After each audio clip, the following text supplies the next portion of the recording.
At the beginning of the movie, we are introduced to the main character. Rachel, sitting on the train, observes the houses standing next to the tracks, imagining the people who live in them. Rachel's favorite house is number 15, and she has been seeing a beautiful girl in it for about a year now, which fascinates her. Returning back in the evening, the heroine sees Megan again, sitting on the lawn with her husband Scott. The heroine thinks that the woman has everything that she herself has lost. Rachel's trips have long since become routine. Drawing Megan and Scott, the heroine imagines their possible professions and destinies. Watching the couple's love, Rachel thinks about the last time she herself had a close emotional contact with another person. The heroine recalls that she used to live next door to Megan, in the house number 13. Rachel lived there with her husband, but now she sees another woman with a child in the windows. The action shifts to Megan. At her doctor's appointment, the girl says that she has changed many roles and images in her short life, but now she realizes that she doesn't want to be just a wife. Megan says that at the age of 17, she ran away from home with a guy and lived with him in a hunting lodge for a long time, hiding from everyone. Dr. Abdick learns that the girl is working as a nanny, as her husband hopes she will want to have children after that. However, Megan rushes home every night to wash off the smell of someone else's child. The action moves to Anna's house, where Megan works as a nanny. The woman is very fond of her baby and often talks to him. One day, helping Anna, Megan admits that she is leaving since she found a job in a gallery. Anna recalls waking up one night to the sound of crying. The woman ran outside and saw her baby lying in Rachel's arms. She is distracted from her thoughts by the appearance of her husband, Tom. Anna asks a man to deal with his ex-wife as she keeps calling them at home. Traveling by train in the evening, Rachel sees Anna and her ex-husband having dinner with their daughter. Anna lies awake at night and hears a phone call. Rachel leaves a voicemail for Tom, but her friend Katie snatches the phone from her and also takes the drink. Before going to bed, Rachel remembers how she and Tom tried to conceive a child through IVF. The next day, the heroine rides the train and sees Megan again. However, to her surprise, the girl embraces a strange man. To get a glimpse of him, Rachel jumps out of her chair and walks along the carriage. The heroine does not manage to identify the man, but Megan's cheating causes her unbearable pain. Rachel pours alcohol into her water glass and sits sadly in front of the fountain, immersed in fragmented memories. The heroine recalls discovering Tom's correspondence with Anna. Rachel becomes enraged at the thought of Anna living in her house. But most of all, the heroine is infuriated by Megan's betrayal, because of which she feels that she has lost everything again. Returning back on the train, Rachel can't stand it and leaves the car. Before the tunnel, the heroine notices Megan running and shouts an insult at her. Rachel regains consciousness on her bed. The heroine is covered in dried red spots, and there are many bruises on her body. In addition, Tom has sent her a message demanding that she not scare them or come near the house anymore.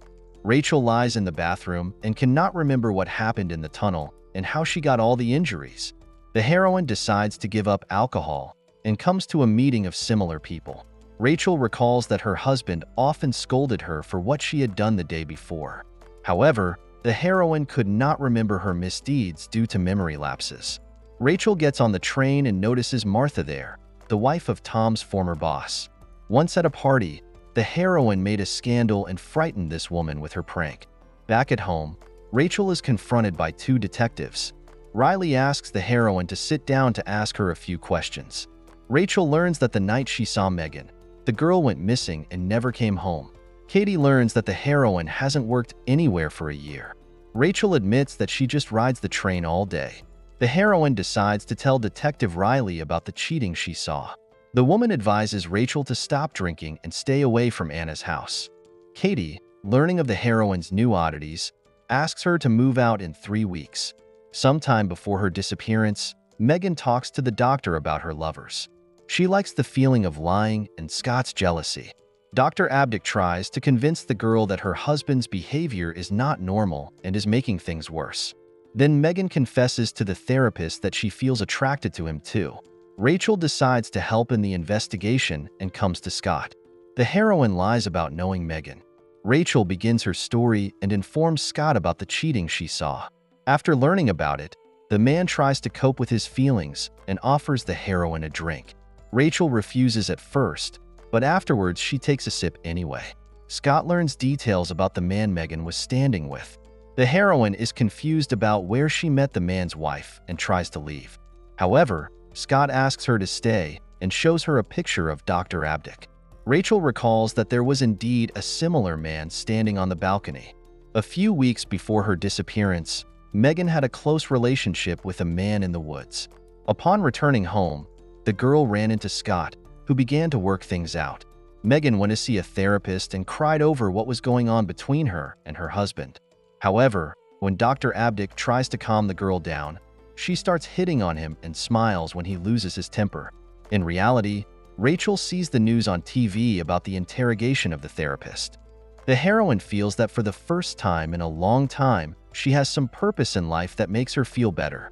Rachel longs for Megan to return home safe and sound and is ready to put her hand in it. Unexpectedly, the heroine receives a message from Scott asking to meet urgently. When Rachel arrives, the man tells her that Abdick was let go due to lack of evidence. In addition, the therapist tells that Scott was a suspicious and jealous husband.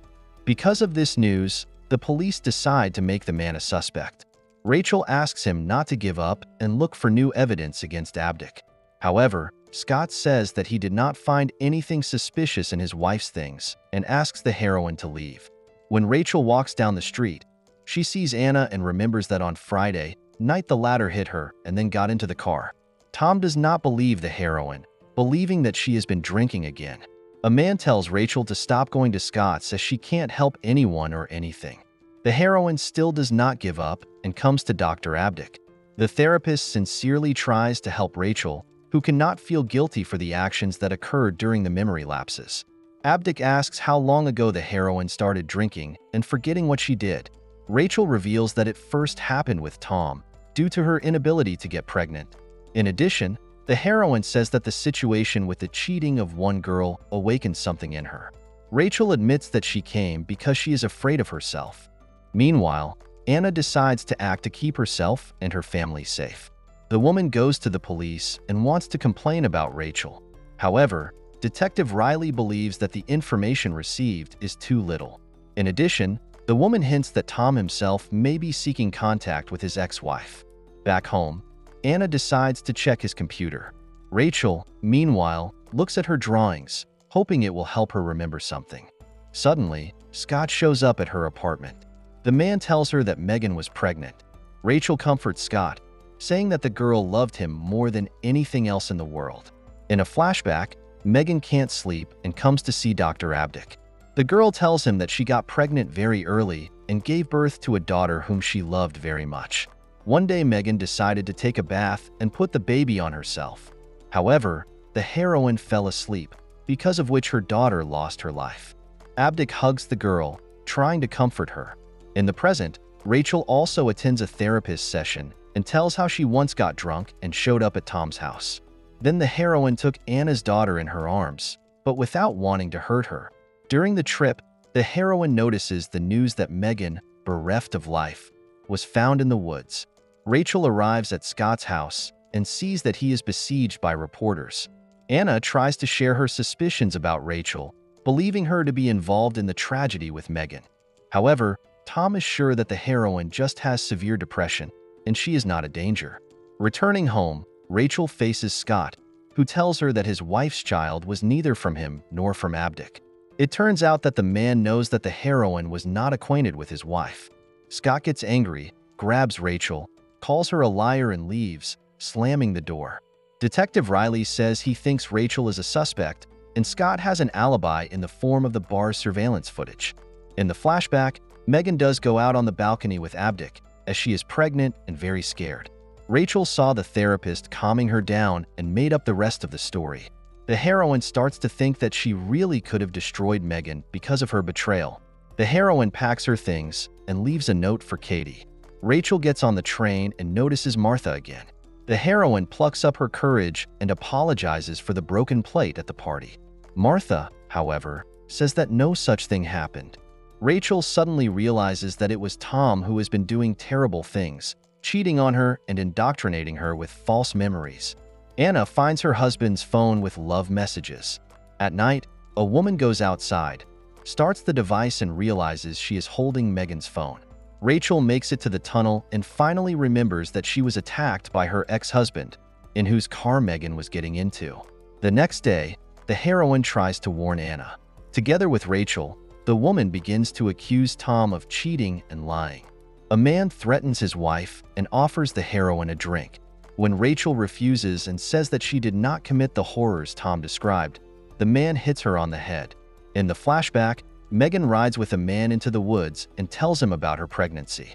When the girl refuses to have an abortion and accuses Tom of taking advantage of her, the man pushes her and then destroys her.